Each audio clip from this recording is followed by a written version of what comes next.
every year it feels like there's more disorders added to what else can be a disorder or what can be a problem, when really it's just what we've been doing for centuries. It's situations that affect our moods, situations that affect our emotions, and that we do need help, guidance and direction. But back in the day, people either got that from extended relatives, neighbors, in church, from spiritual people that they would read or go listen to, as a way to consider different options for themselves of how to handle their feelings. But now today it's like pill, pill, pill, pill, this technique, that technique, try this, try that. And I really don't even believe most of the time it's even warranted. And like I've told you before, you could take one person, I believe, make 3 different counseling appointments that day, go in, give the same symptoms, and you could possibly easily get 3 different diagnoses. So it's not a science. Let's just take that into consideration first, because the person evaluating you has all their stories and their information in them, and that's part of what's being considered when they're looking at you. So there's so many factors and variables involved. The bottom line is you tune into yourself and you figure out what you need, and you figure out what your feelings are connected to. And a lot of times it's situations. I'll have people that are labeled as having depression, and then I find out they recently had somebody very close to them pass away that they were extremely attached to. That's not depression. They don't have a depression. They're sad, and they're having their sadness. That's very different.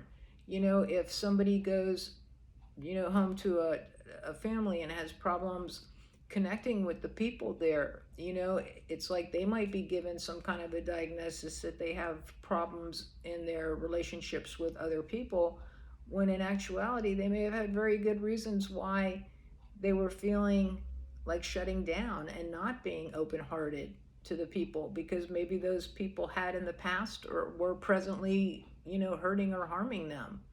I had another a teenager come in, and she was labeled as a couple of diagnoses, and come to find out, she's not depressed. She's watched her mom be beat by her dad.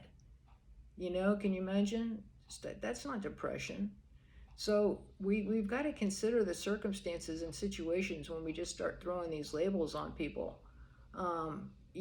Sometimes, like I've said before, I'll see people and it's not like they have a lot of anxiety. It looks like anxiety, it feels like anxiety to them, but really they're having what I would call a restless soul. Like there's something going on inside that's making them not feel settled, relaxed, secure, okay.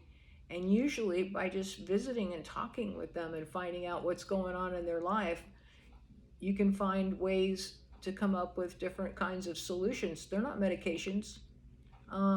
It's called just, helping them find their way. And that's what we just need to do a lot of times for each other. So I really want you to consider strongly what's going on in your life before you just easily start taking medications that are, a lot of the antidepressants are habit forming. I'm not telling anybody not to take a medication. I would never do that over a video. But you figure it out. You think about it and see what you need. And maybe it is merited. Maybe it very much is needed.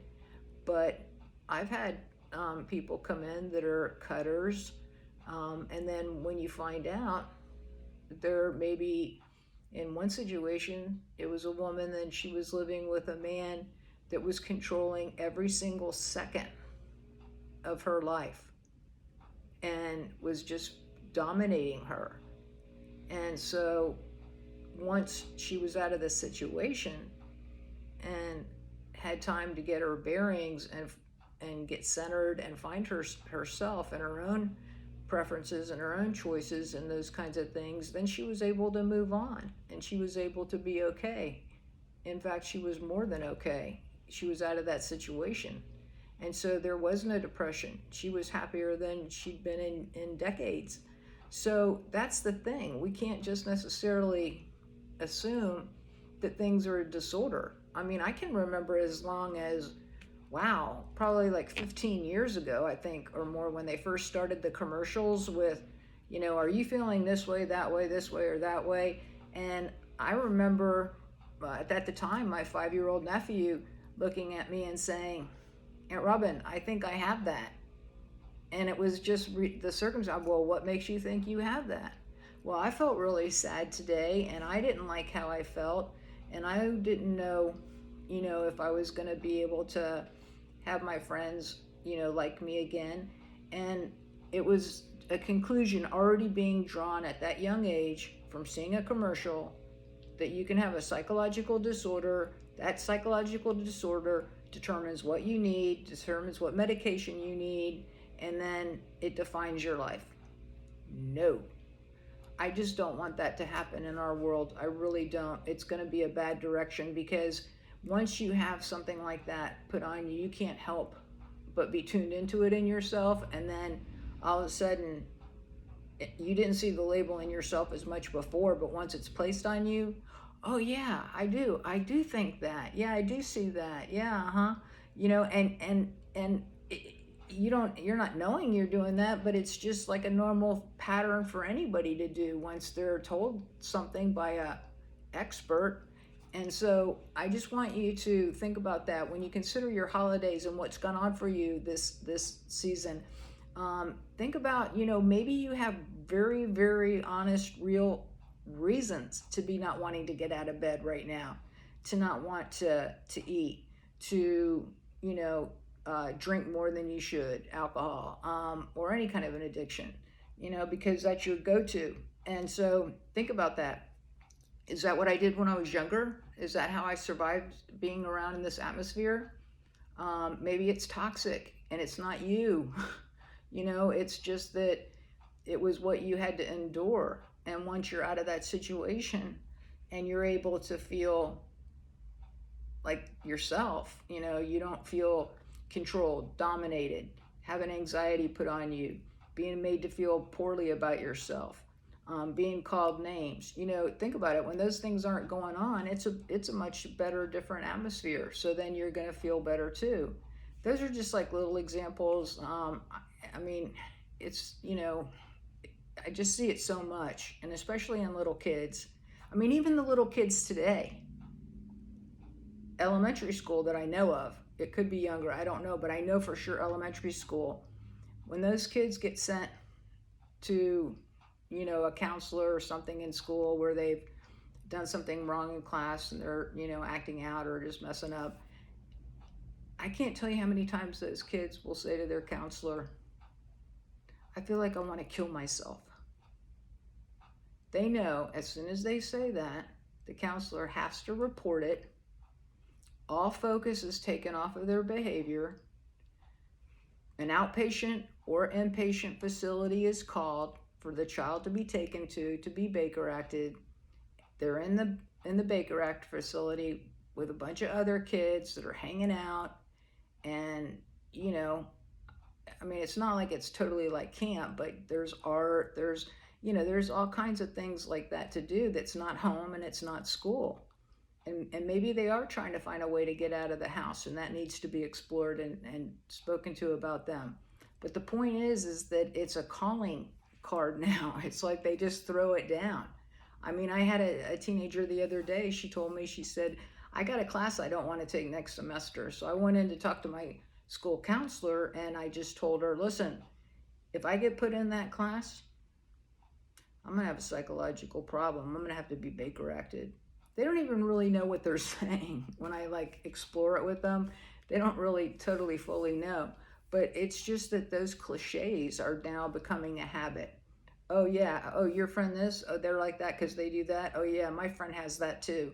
And it's like we're becoming like these people that are soulless, that are conditioned to whatever it is that our body and emotions and moods and thoughts are doing. And so that, by golly, I better follow along that path, because if I don't, something could happen. So I just want you to just be able to realize that a lot of times things are way more okay and don't take as long to get through if you just figure out solutions and ways around what's going on in your life so that you're not having to be involved in that anymore. So it never was inside your brain, it never was something chemically. It was you were responding to a legitimate experience that was happening in your presence. That's all. So, you know, for those of you that are having a rough time, I'm real sorry, and I just really hope you can just be able to get through it. But don't start throwing other labels and things on top of yourself in the midst of it all. Just give yourself, some time. Maybe, a lot of toxicity went into your system and you just need some days, a week, whatever, getting it out. And, ask for help, talk to friends, talk to people you trust. Try to just not require as much of yourself right now. It's like when you have a broken heart, it's like, what if you had broken legs? You're not going to go vacuum and dust and go paint the house and, give yourself a little break and just say, you know what? It's not going to stay like this. It's just how it feels right now. But I'm going to get through this. And you will. You will. So I just I want that to be on there for hope for you, so that you're not coming to any conclusions about yourself, because you may have heard enough things from your parents and the adults in your life growing up that you certainly don't need to have any other labels or names thrown at you. So just enjoy yourself, and just as much as you can, and just enjoy the rest of your break if you're on break still, and just do what it is that you need to do to be taking care of you. And then you'll be so available for others, until you get filled up. You don't have any love to give the other people around you that you do want to love. So have a great weekend. I love you guys. And I have feel very strongly about this, so I hope it didn't come across too intense a little bit. But yes, I do feel strong about it. All right, take care. Bye-bye.